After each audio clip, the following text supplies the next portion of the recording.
Welcome to Shout Your Cause with Sally Hendrick, a digital magazine where you can get found, get heard, and get inspired with content that challenges us to be globally minded. Our focus is on raising awareness around social justice issues, cultural differences, and to bring you the people dedicating their lives to tackling challenging topics as their way of giving back. Let us be your advocate to make your voices heard around the world. Hey everybody, this is Shout Your Cause again. My name is Sally Hendrick, and I have a special guest today.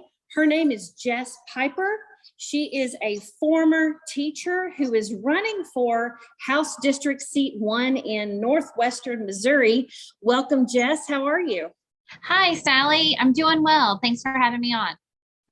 You're welcome. Thank you. I have been watching your TikTok videos. I love listening to what you have to say. You're so calm and collected, but you're talking about stuff that really can rile people up.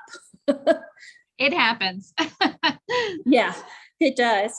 But the thing is, I love the fact that you are able to articulate the issue so well and talk about everything from the needs of the people in your district to what's going on around the country and how that relates to everything that's going on in our country right now. So I really appreciate that. Thank you.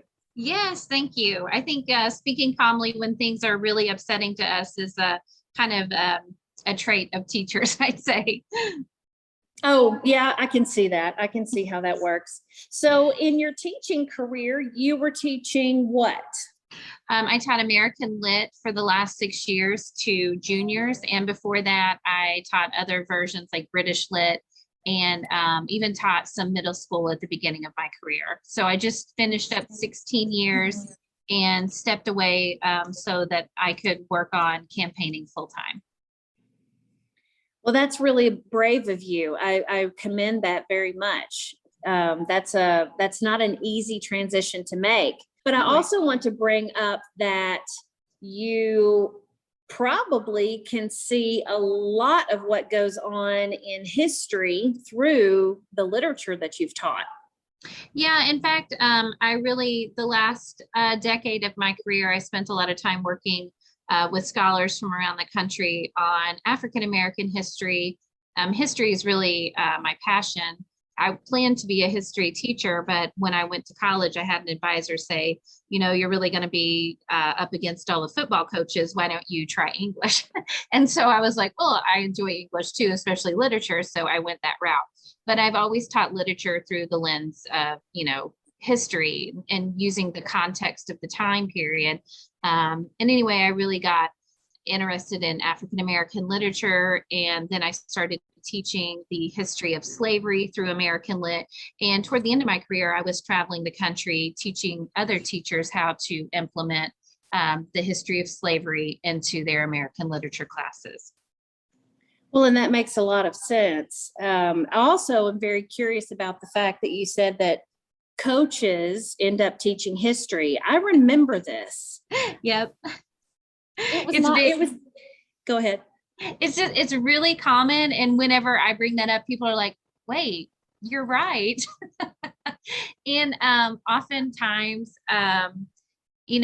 history is overlooked in high school. And it's especially important in times like these that we all understand our history, but we can see how we kind of got off because a lot of times the people who were teaching our history maybe were concerned about football games or basketball games rather than history.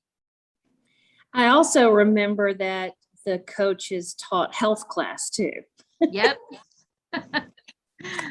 Just ironic, I think, that we're in the position we are today with what's happening. And I think that we've lost a lot of the meaning because of that. So I commend you for tying that over to the American literature to bring the history out to people. And one of the things I wanted to ask, do you find that depending on the kids that you're teaching, that the points you would be bringing forward would be different?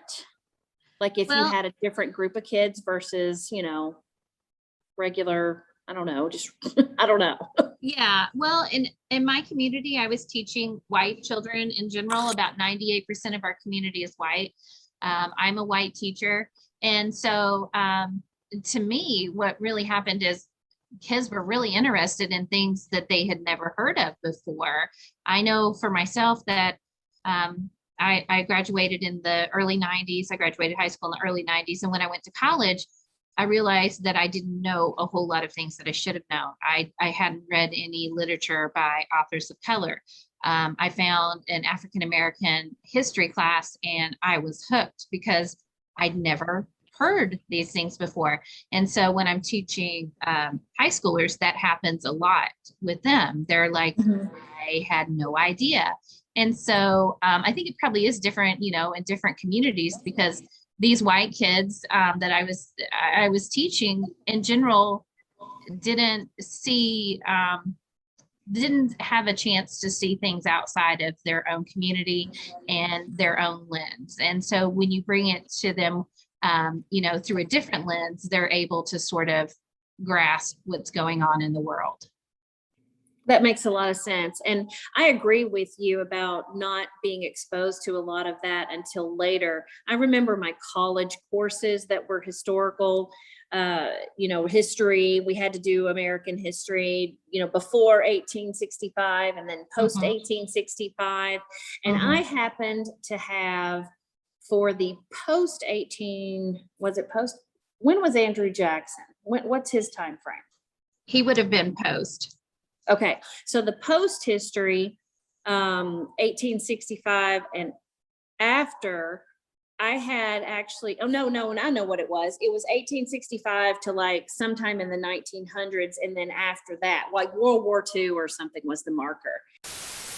Turn what you know into what you do. Join the platform with the most ways to monetize what you know, whether it's online courses, coaching, memberships, podcasts, newsletters, communities, or more. Kajabi gives you all the tools you need to build, market, and sell it with just a few clicks. Sign up at sallyhendrick.com/Kajabi. That's Kajabi. And so after World War II, I had a teacher that was on sabbatical from Arizona and had come over. And I believe that she would have been like indigenous, like Native American or whatever the proper term is to say these days, that she ended up teaching such alternative history than what I had ever heard of. And a lot of it was women based. And then the teacher that I had for the 1865 through World War II, she ended up teaching mostly about Andrew Jackson and the Trail of Tears. Which is, by the way, pre-65. I apologize for that. So the Jackson era was before that, but yes. Okay. All right. So either way, whatever it was, I ended up getting a whole round of history that I had never seen before. And it was not what I expected when I signed up for the classes and they were required, but I did end up having 2 professors on sabbatical, which was really interesting. Right. Exactly. Yeah. Yeah. Cause I went to college in Memphis. Right. And so I graduated from high school in Arkansas. And so you and I probably learned a lot of the same history in high school, and that the South, the Civil War was really like states' rights. Yeah. And it was an act against Northern aggression, all those things that we learned. And then you get to college and you're like, wait, what? It's like, yeah, what really happened? Plus it was so much more interesting to hear the stories in college, and the things prior to that were like fill in the blank. Right. And I'll never forget that on my senior history exam, the only thing we learned about the Holocaust was, in the Holocaust, blank million Jews were killed. And then we had to put the whole thing. 6 was the number. And it was like, that's all you learn? Right. I mean, and at that point, you're really only, teenagers in high school, they're really only interested in each other. They're not as interested in their schoolwork as much. I mean, granted, some are, but the focus is not as much on that. And unless you have somebody who really knows and is a great storyteller, it's really hard to learn history. So I think that maybe combining it even with American literature would be the smarter way to go. It really is. It tells, like you said, you remember stories. You don't remember statistics in general, though you just did remember statistic, but you remember the stories. And so with the Holocaust, when you come, which is not American lit, by the way, but right. No. if you're learning about the Holocaust, if you incorporate Elie Wiesel's Night, it's something, and I don't know if you've read it, but you cannot. Yeah, you cannot forget those opening scenes. There's no way, it's singed into your brain. And so literature just creates empathy that statistics and dates do not. And so I think it's really important that we tell those stories. And I've talked about this before, but when I read Beloved, when I read Toni Morrison's novel about she was an enslaved woman who, you know, ran to the north. There were slave catchers, which was completely legal at the time, coming up and getting their enslaved and taking them back. And that opening scene with her in Beloved, when what she did to her child to escape slavery is singed. You can never forget it. And diverse literature creates empathy in us. And that's why it's such a shame that people are trying to delete literature and history. And we need to be real specific about that. And I know we had talked about, you know, talking about CRT and that sort of thing, but when they start deleting words, when they start, lawmakers in Missouri wrote a bill that did not pass, thank God, but it'll come up again, where teachers couldn't talk about oppression, racism, or privilege. If I can't talk about oppression, you've deleted a third of my curriculum in American Lit. You've deleted like most everyone's history at some point, you know, you really have. Yep. So that's a great segue into CRT, critical race theory. I did meet with a teacher who focuses specifically on anti-racism and some other things. I met with her on the podcast recently, and we were talking about the fact that, you know, she's teaching the history of what's happening in this country. She also does literature, you know, she kind of has her own, she can kind of write her own courses, if you will. She's got a very diverse population, which is very different from you. She's in Iowa, but she has like 50 some odd percent Latinos, and then like 20% Black, and then the rest are, you know, Asian or white or whatever the other category is, what you have 98% of, right? Right. So she teaches and helps, she has them help her dictate the curriculum because she has so much flexibility in that. And she's getting all kinds of flack on social media, also from, there's an Iowa former congressman that has called her out on Twitter. She's been on Tucker Carlson's blog, all kinds of stuff. So it's a little bit exactly crazy. I know who you're talking about now. I know exactly who you're talking about. Ms. Magoo. Yes.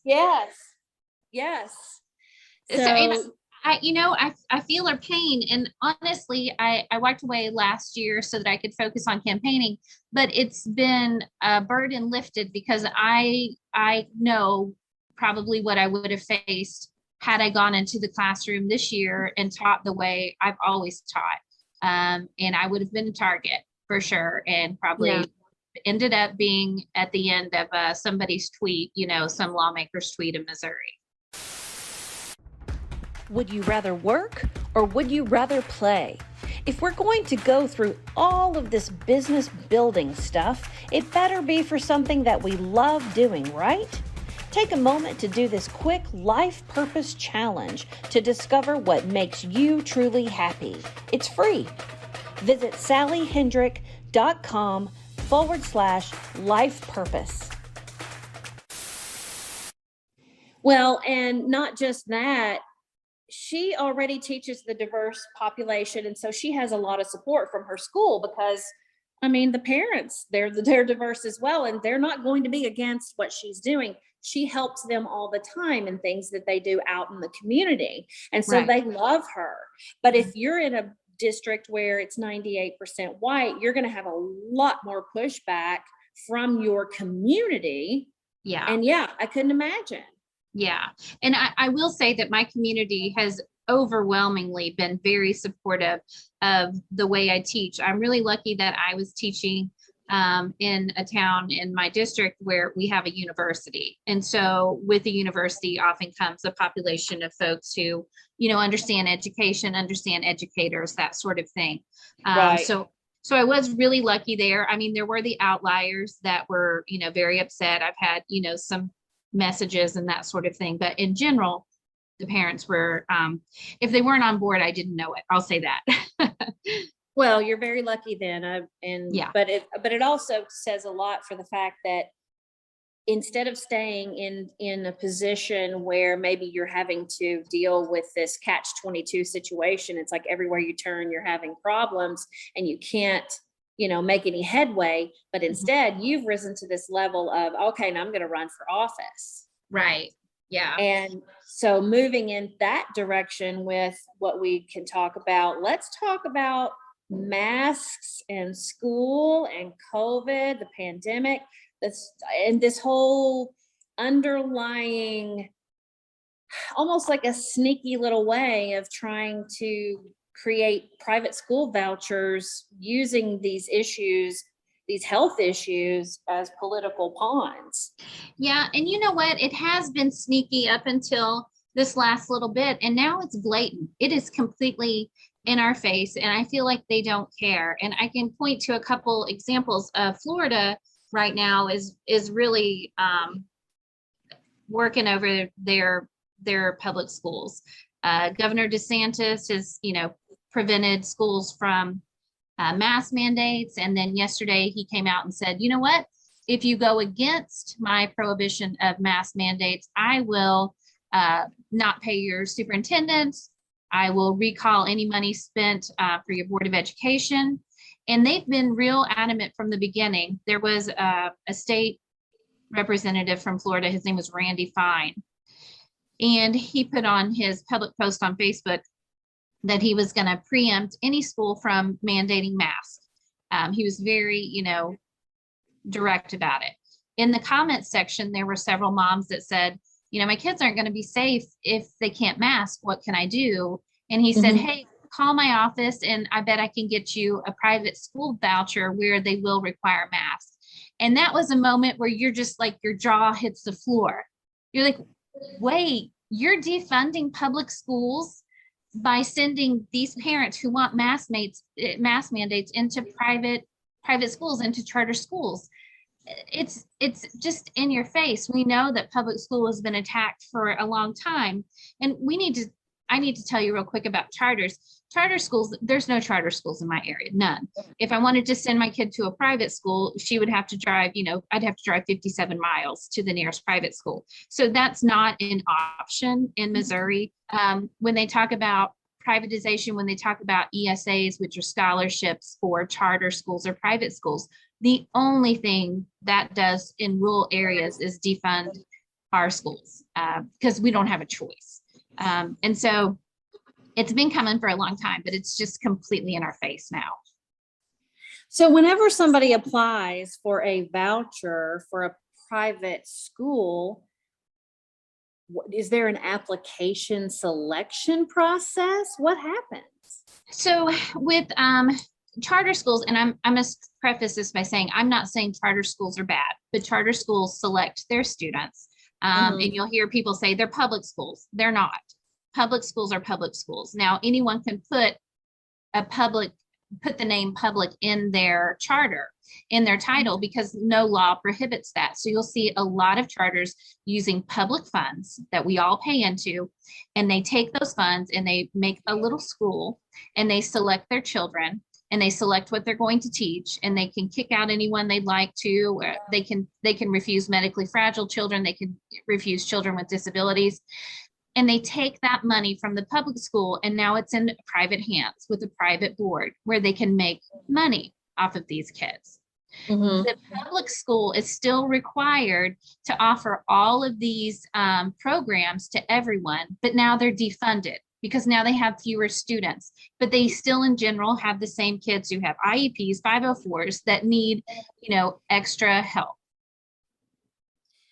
Now that blows my mind, because we actually had a situation where we were in a private school. It was a religious private school, and we did that for a little while. And then we had one of our kids go into a lottery for like an academic magnet type school. Uh-huh. And that was a public school, and we went into that direction. And we did have some issues with maybe ADHD or whatever we were working with at the time. And it was amazing to me, the difference in, oh, well, here's what we can do for you because of this situation. And when we were in the private school, it was like, oh, you've got problems here with the grades, and this is happening and that's happening. And what are you going to do about it? Looking at me, and I'm going, I don't know. I mean, what am I supposed to do about it? I mean, I've never dealt with this before. And parents feel so left out when they're in the private school systems who may have issues like that. So you've just described something that is very common, especially with parents who have kids with special needs or different needs. It happens all the time. And a lot of times they'll just kind of either like, you can get some, you should take your kid and either have them medicated or do some sort of your own thing. But otherwise we can't help you. But a private school in general is you paying for that. Like you probably paid private tuition for that. Right. Yeah. And so they're not using public funds, but charters are just a whole different ball game. And it's very upsetting to some people who say, no, my charter is public, when you have to say it's actually not. They're taking public funds, which you may think, creates a public school, but they have private boards. They can make money off kids. Oftentimes these schools are run by corporations. So they're looking at kids as money, where in public school, we're looking at kids as kids. We don't make any money off a kid. I've never made any money off a kid. And special needs services are a cost center. Yes. And so that's why they would tend to not want to facilitate, and they're pretty sneaky about it. They'll just say, well, we don't have those services. It's not like we won't take your child. It's just like, you can send them here, but we won't service them. Mm-hmm. Well, and I remember I've got twins that are now, one just finished college and one is about to finish college. And when they were in kindergarten, one of their classmates was in a wheelchair, and they took to her like white on rice. They were very sweet with her and have been friends all that time.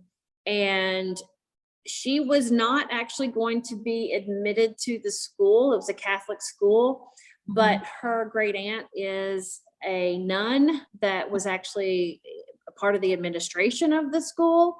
And it wasn't long before they found a benefactor to donate the money to put the elevator that they needed.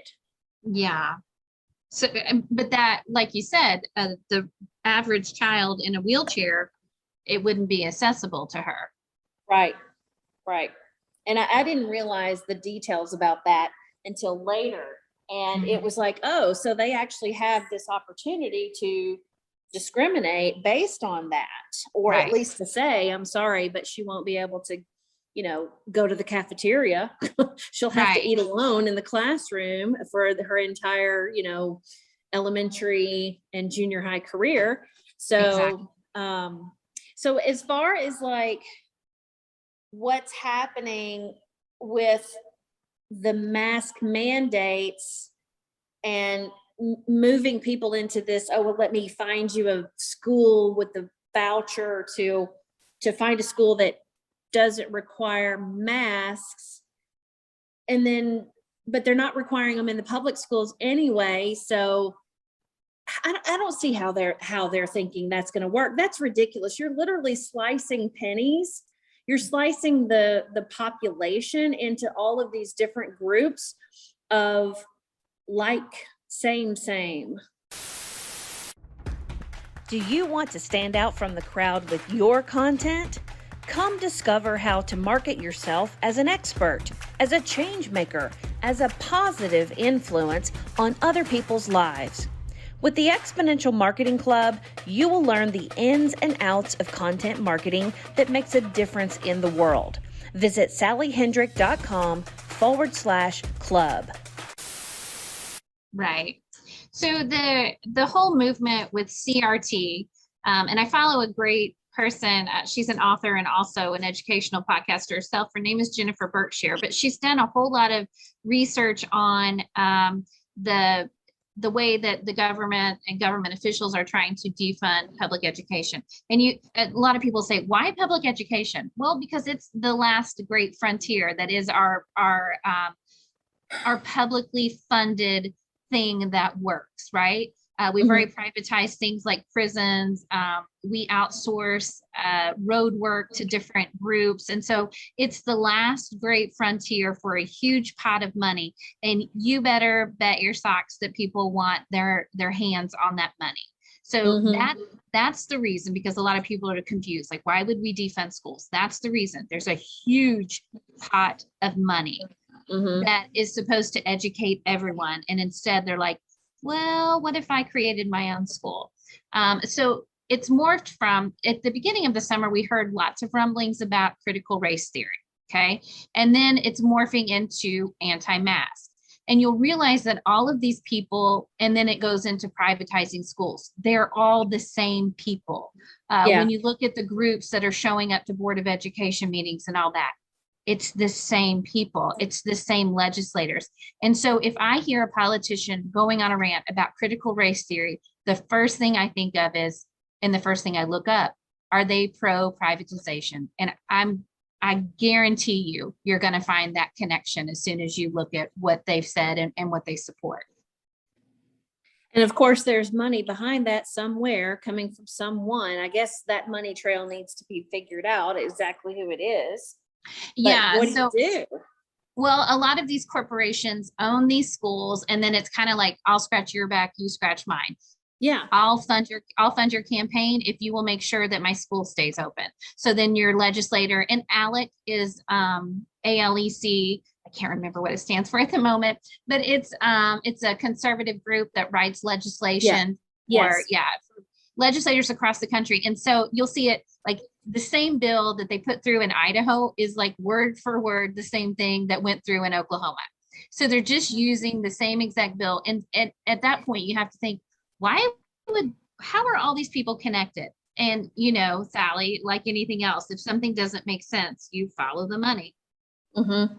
Well, and I know about ALEC too, because I was in a group last year that was a lot of teachers who were having concerns about school starting, and here we are in the same boat again. And it's almost like, well, we could have been prepared for this, but everybody's just kind of twiddling their thumbs, or everybody's running around in circles, going back and forth with the arguing that nothing gets done. And there was a group that I was in, and they were sharing a list of all the corporations that were involved with prison privatization, using prison labor, the reason that you want to put these people in jail versus, versus having them be productive members of society. It just didn't make any sense.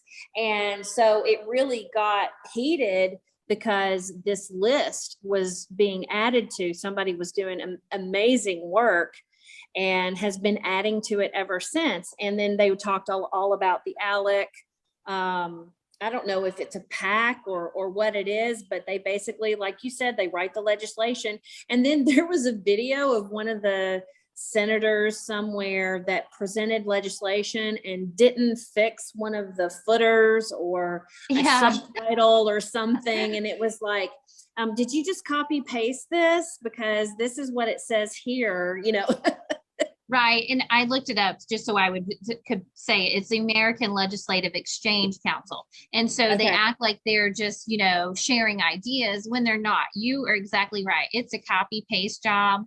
And it's corrosive to local governments. And I mean, our founders didn't envision us, and by the way, the GOP is supposed to be the party of local control. So I'm not exactly sure who went astray on the memo, because they are doing nothing locally. If you've got legislators showing up to your Board of Education meeting, that's a red flag.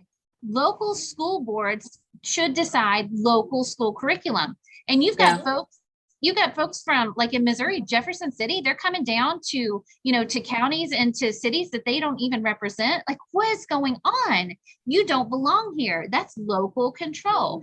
And ALEC erodes local control because it's written by someone in DC or wherever they're writing these bills, and then passed out to states. And it doesn't fit our states. It doesn't make sense. And like we said, it's because it's about the money. It's not going to make sense. Yeah. Oh, this doesn't feel good, So what is it that you see you being able to do if you are elected? When is that election anyway? It's in November of 22. And you might be thinking, my gosh, why are you starting so early? I'm starting this early because I am in a very red, very rural district that has not elected a Democrat since 1992. And I hate to say that out loud, but it's true.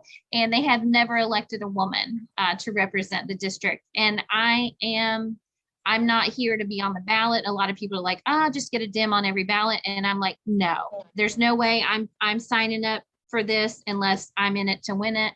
And that's exactly what I'm doing. So I know I need to raise money. So I put myself out there early. And if I get elected, there's a lot of things I'd like to address. The first thing is fully funding public education, because our rural schools are suffering. We're losing teachers because Missouri funds education at 49th in the nation. We're 49th in the nation. Our teachers are always in the lowest batch for getting paid. So we're losing everyone to border states. They're just running from here. So I would fully fund, education. I'm concerned about concentrated animal feeding operations, which are called CAFOs. Those are factory farms that are coming in and damaging our air and our water, and they don't care because they don't live in Missouri. So I'm concerned about those. I'm concerned about our roads crumbling. I'm concerned about rural broadband, and then rural healthcare as well, because our hospitals, without proper funding, they close in rural areas, and we have folks, that don't have access to adequate healthcare. Do you have a dog? Learn unleashed potential dog training secrets with Duke Ferguson. This free video series will get you pro training tips so you can get your dog's attention, eliminate behavioral problems, and enhance your relationship in just 20 minutes a day. Sign up at sallyhendrick.com/dog training. And I know all about that. I used to be the actuary for Healthcare Corporation of America. When Rick Scott came in, he is the senator in Florida who used to be the governor there. Yes. He came in, this was back in the early 90s to mid 90s. He came in, took over the company. It was Columbia HCA. And then after 3 years of an unbelievable number of acquisitions, and I mean, they acquired every hospital, every surgery group, every doctor group, everything you could possibly imagine, they acquired it over those 3 years. And then the government stepped in and was like, oh, they uncovered some sort of Medicare fraud because the pressure was just so high for all these places to make money. And really the rural hospitals are just not going to make money, not like you see the ones in the cities. Right. And then we had to turn around and divest all of those things that had been bought. And it was just really a really difficult situation. He got ousted as the CEO, and they brought back in Dr. Frist, who had started the company in the 70s in the first place, or his father had, and then he had taken it over.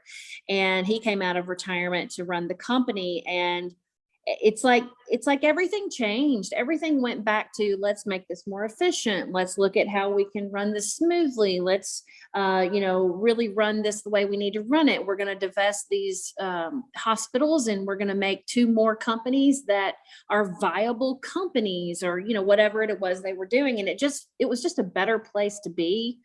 Right. After Rick Scott had left, because he wanted to create this whole branding of healthcare, and it was just money, money, money, money, money. And the focus was just not in the right place. And I think that people don't understand that until they hear the stories and hear it from people like you, who are their neighbors, their friends, their teachers, the people that are in the communities and also have this command of what's happening all around the country, not just in their local area. So I really appreciate that. And I love the fact that you mentioned the CAFOs as well, because at some point, maybe we could come back and discuss that further.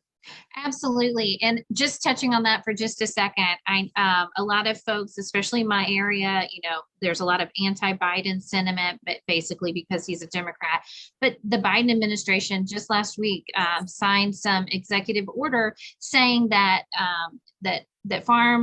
family farms and CAFOs, family farms should be able to compete, and also putting a label of origin on beef, which people are like, what does that mean? That means that where your beef came from.